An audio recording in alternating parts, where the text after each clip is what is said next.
many of you have not done maybe C language.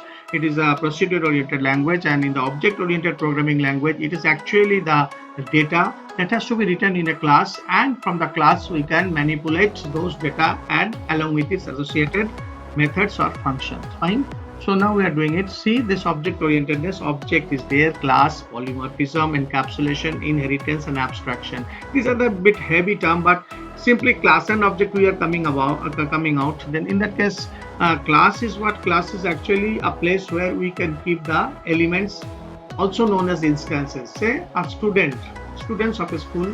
If we are creating a class, say 8C. So each of the students in the class 8C will be its element, or you can say it is an object or an instance of that particular class. That is the thing. So now let us see over here. So object-oriented programming is a programming style which is associated with the concepts like class, object, inheritance, encapsulation, abstraction, polymorphism, etc.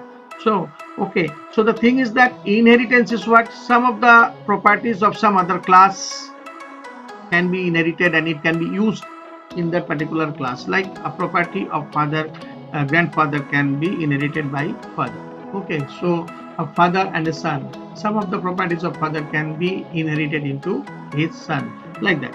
Okay, so that is the thing. So other three terms like abstraction, encapsulation, and polymorphism. Abstraction is quite easy to understand because without knowing the details, without knowing the details of functionality, we are using the essential utility of a particular device. Say for a mobile phone, we are using a lot of things out there, but we never have seen that what is happening inside, how the programs are running, how the apps are running, how the apps are installed, what is the how the storage are being how the files are being stored into the memory. All these things we have not seen, but we are happy with its essential features. Okay, simply object oriented programming is a computer programming model that organizes software design around data of objects rather than functions and logic.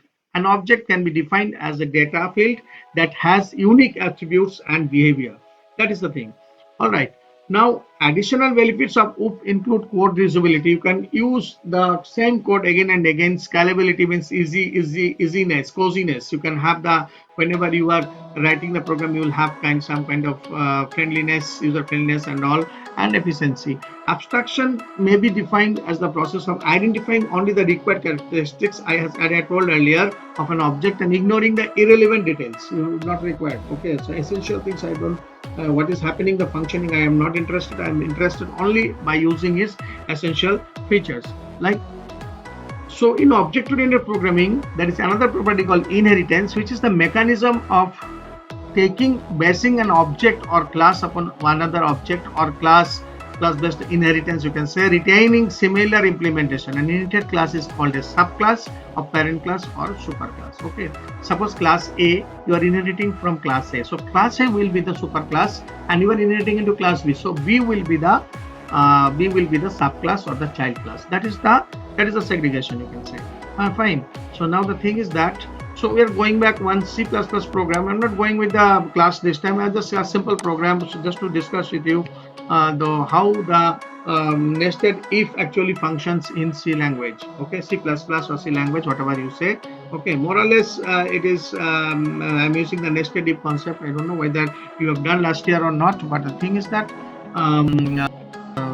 basically the 7th standard and 8th standard students can carry on with this particular style language. So I'm opening which a program that I've already written. Okay, so I'm opening with F3 by pressing F3, so that I'm opening the largest CPP. Fine. So the thing is, the largest of three numbers I have opened out here in front of you. So this is a nested if structure. If inside if, I can say, okay, if A is greater than or equals to B, A is greater than or then A is the largest, and C out, C is the largest. Means suppose you are taking 45 and 56 and 64 three values. In that case, what will happen is 45 is greater than 64, then only if it is true, if A is greater than B is true, then only it will go to the second location. Sorry, the second if. If the second if is true, is false, then in that case the else will be executed. And if the first if is false, then it will go back to the go to the else part, and there are two again are there. So the logic has been written in such a way that wherever you give, it will give you the largest one. Let's see its execution once. Okay, and I'm executing the program. Control plus F9. Yes. So enter three numbers. Now what is happening? I am giving 34. I am giving 5 out here. I am giving 56 out here. Then what is happening? A is greater than B. A is greater than B is not is true. But what is happening? A is greater than C is false. So what is happening? 56 will be the largest has been printed.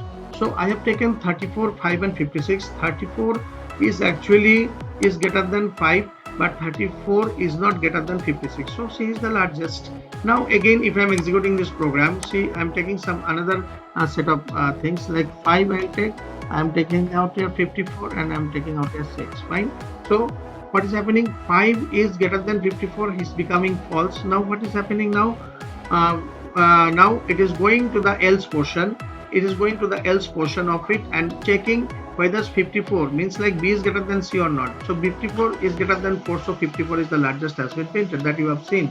So in this way you can execute a program by using the nested if. All right. So now the main thing that to be followed in this particular program is that suppose if you want to find out the smallest from the same concept, you can apply over there. So just you this greater than sign, you just change into lesser than signs, and then what will happen? The smallest, and you have to change a bit over here, the largest will be smallest, and you can find you can find the largest smallest of three numbers. So that is what actually the advantage of having this kind of programming languages. Okay, so it will be very easy for you to understand, and if someone is explaining you more in a precise manner, then it will be easy to grasp also. That's what about the C++ programming. Some more will come. You keep watching my video, and some more important codings and all, and its execution also I will give you. Okay, thank you very much.